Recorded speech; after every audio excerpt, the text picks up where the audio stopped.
बंधुखरातला गुरुचं स्थान देणाऱ्या राष्ट्रवादीच्या नेत्या रुपाली चाकणकरांना दुसरा मोठा धक्का बसलाय. चाकणकरांनी राष्ट्रवादीच्या महिला प्रदेशाध्यक्ष पदाचा राजीनामा दिलाय. याआधी त्यांना महिला आयोगाच्या अध्यक्षपदावरही पाणी सोडावं लागलंय. बंधुखरातचे पाय दुतानाचे त्याबरोबरच खरात सोबतचे अनेक फोटो हे समोर आल्यानंतर रुपाली चाकणकरांविरोधात विरोधक चांगलेच आक्रमक झालेत. यानंतर सातत्यानं चाकणकरांच्या राजीनाम्याची मागणी जोर धरू लागली. अखेर चाकणकरांना आपल्या दोन्ही महत्वाच्या पदांचा राजीनामा हा द्यावा लागलाय. त्यामुळे खरातचे निकटचे संबंध असलेल्या चाकणकरांना हे चांगलंच महागात पडलंय.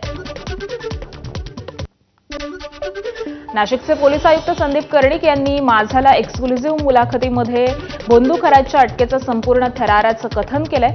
तब्बल 2 तास चाललेलं अटकेचं ऑपरेशन अत्यंत गोपनीय पद्धतीने राबवण्यात आलं.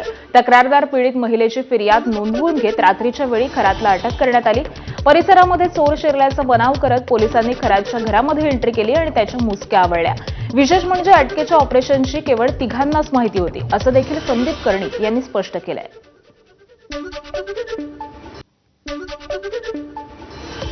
अंमलदार होते, स्टाफ होते, हे त्या ठिकाणी चोर आल्याची त्यांनी अफवा पसरवली की या परिसरामध्ये चोर आहेत आलेले आणि ते घरात घुसलेले आहेत आणि त्याच्यासाठी ते चेक करायला म्हणून त्या घरात गेले की आपल्या घरात चोर आले तर आपल्याकडे तर कोणी आलं नाही ना, तुमची सेफ्टी काय आहे. आणि मग त्यांनी ती सगळ्या रूम्स तपासल्या.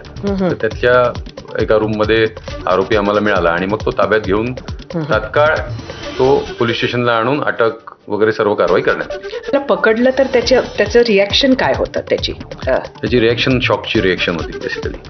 कारण आपल्यावर कोणी हात घालेला आणि अशा प्रकारे पोलीसची टीम येऊन घरातून आपल्याला उचलून नेईल हे म्हणजे त्यांनी स्वप्नात कदाचित बघितलं नसेल. He was under shock. त्यांनी त्यावेळेला मोठ्या मोठ्या नावांची धमकी वगैरे दिली का? त्याचं म्हणणं होतं की माझे फार म्हणजे मी फार चांगलं काम करतो आणि माझे फार भक्त आहेत. तर पण ते एकदा पोलिसच्या हाती लागल्यावर मग पुढे ते सर्व काही चालत नाही. बिहाइंड द सीन्स बरंच काही केलं असेल. ह्याला किती काळ लागला? कारण महिन्याभराच्या काळात हे सगळं डेव्हलप होत होतं. अच्छा. आणि मग हे असं ऑपरेशन होणार हे किती लोकांना माहिती होतं? म्हणजे हे सगळं बिहाइंड द सीन्स तुम्ही किती लोकांनी मिळून केलं? हे आमचं जे नाशिक पोलीस शहर पोलीस विभाग डिपार्टमेंट जे आहे तर त्याच्यामध्ये एक साधारण 3 जणांना माहिती होतं. फक्त त्याच्या व्यतिरिक्त माननीय मुख्यमंत्री महोदय फडणवीस सर आणि पोलीस महासंचालक दाते सर यांना माहिती होतं आणि त्यांचं मार्गदर्शन आणि सूचना आम्हाला होत्या. अशोक खरात याला हात दाखवताना नाशिकचे माजी खासदार हेमंत गोडसे यांचा व्हिडिओ समोर आलाय. बंधुबाबा अशोक खरात हेमंत गोडसेंचा हात बघून भविष्य सांगत असल्याचं चित्रित झालंय. बंधुबाबा अशोक खरातकडे अनेक नेते आणि अधिकारी जात असल्याची चर्चा होती. कोणी कोणी त्याच्या दरबारामध्ये देखील हजेरी लावली. त्याच्या चर्चा सुरू असतानाच गोडसेंचा हा व्हिडिओ समोर आलाय. हेमंत गोडसे यांचा खरातला हात दाखवतानाचा व्हिडिओ कधीचा हे मात्र अस्पष्ट आहे. दरम्यान उद्धव ठाकरेंवरती आरोप करणाऱ्या सत्ताधाऱ्यांना सुषमा अंधारेंनी प्रत्युत्तर दिलंय. अंधारेंनी अमित शहांसह हेमंत गोडसे, दीपक केसरकरांचे फोटो दाखवून टीका केलेली आहे. या प्रकरणामध्ये सखोल चौकशी करण्याची मागणी देखील त्यांनी केली आहे.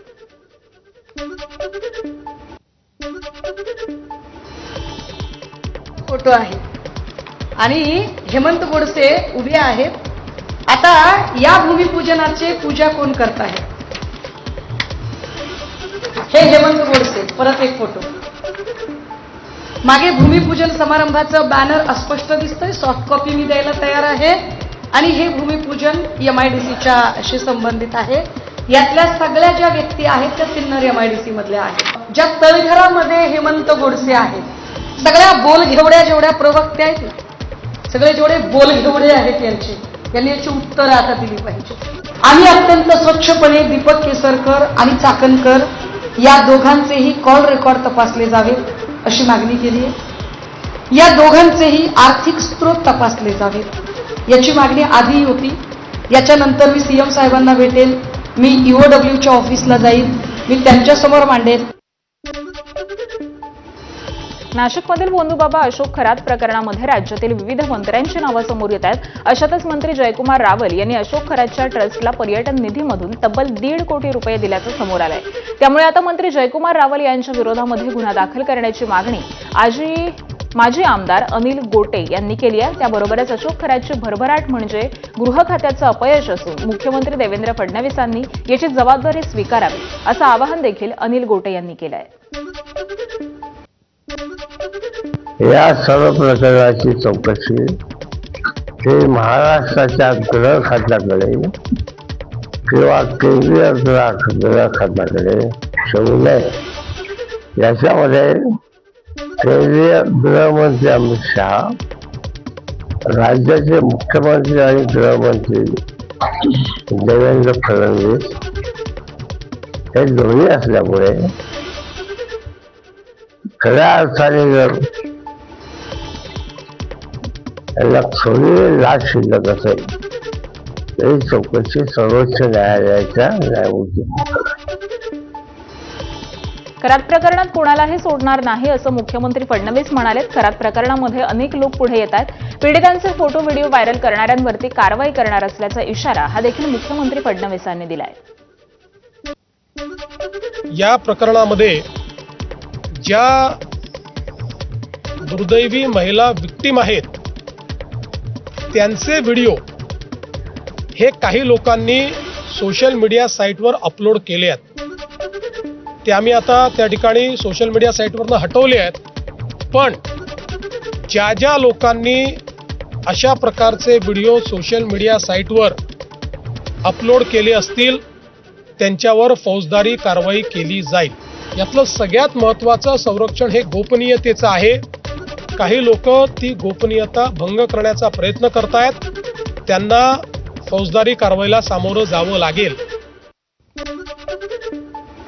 बोंधुबाबा अशोक खरात प्रकरणामध्ये सोशल मीडिया युजर्सवरती पोलिसांनी मोठी कारवाई केली आहे. पीडित महिलांचे फोटो आणि व्हिडिओ व्हायरल करणाऱ्या तब्बल 70हून अधिक जणांवरती सायबर पोलिसांनी गुन्हे दाखल केले.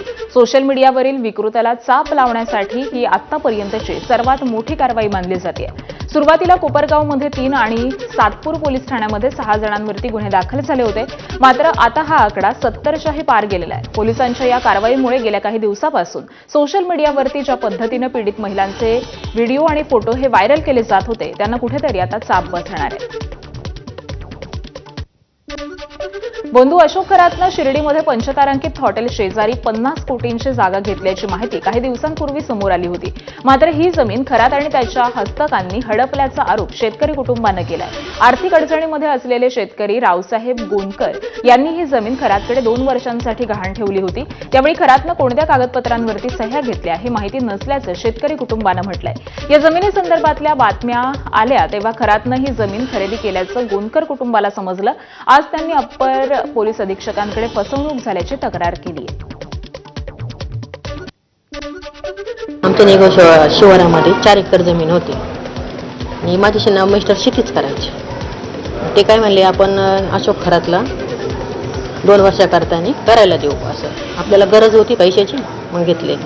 पण त्यांचे ते काय ते शेतीच्या नादामध्ये त्यांनी काय केलं माहिती नाही. आमच्या घरात काय पैसा आला नाही काय नाही. मी साध्या पत्र्याच्या खोलीत राहते. मग एवढा पैसा आला मला माहिती नाही. आमच्या घरात काही पण नाही आला. आता नवऱ्याची काय परिस्थिती आहे, काय करतात ते आता? कधीपासून ते दारूच्या आहारी गेलेत? आता ह्या 6 महिन्यापासून जास्तच गेली. म्हणजे त्यांची पण फसवणूक केली? फसवणूक केली खरातनी फसवणूक. नाशिकमधील बोंधू अशोक खरातचे दररोज नवे कारनामे समोर येत आहेत. महाराष्ट्रातील प्रत्येक गावामध्ये त्याच्या या कारनाम्यांची चर्चा आहे. पण खरातचं मूळ गाव असलेल्या कहाडळवाडीमधल्या नागरिकांचं या सगळ्या प्रकरणाबाबत काय म्हणणं आहे हे जाणून घेण्यासाठी एबीपी माझाची टीम थेट या गावामध्ये पोहोचली आहे. सिन्नर तालुक्यातल्या कहाडळवाडीमध्ये हे खरातचं जन्मगाव आहे. इथले ग्रामस्थ आणि खरातच्या नातेवाईकांनी काय म्हटलेलं आहे पाहूया. माणूस चांगला होता आणि वाईट झाला अशी गमत. चांगला कसा म्हणायचं त्याला? नाही काय होतं समाजामध्ये असले हो माणूस चांगला मानतात. जेव्हा त्यांना कृत्य केलं तेव्हा वाईट मानतात म्हणावंच लागणार. या गोष्टी आहे की नाही? आता तुम्ही तुम्ही आता माझ्या संग बोल राहिले ऐकू घ्या. तुम्ही माझ्या संग बोल राहिले आज तुम्ही चांगले प्रकी बोल राहिले. तुम्ही वाईला गेलो वाईट कृत्य केलं आम्ही जाऊ मग तेव्हा वाईट मला या गोष्टी आहे की नाही? आता तुम्ही काय म्हणाल? आता काय म्हणाल? आता मनाला काही जागा राहिली नाही. सावंतवाडीचे आमदार आणि माजी मंत्री दीपक केसरकर यांच्या विरोधामध्ये वेंगुर्ल्यात आंदोलन करण्यात आलं.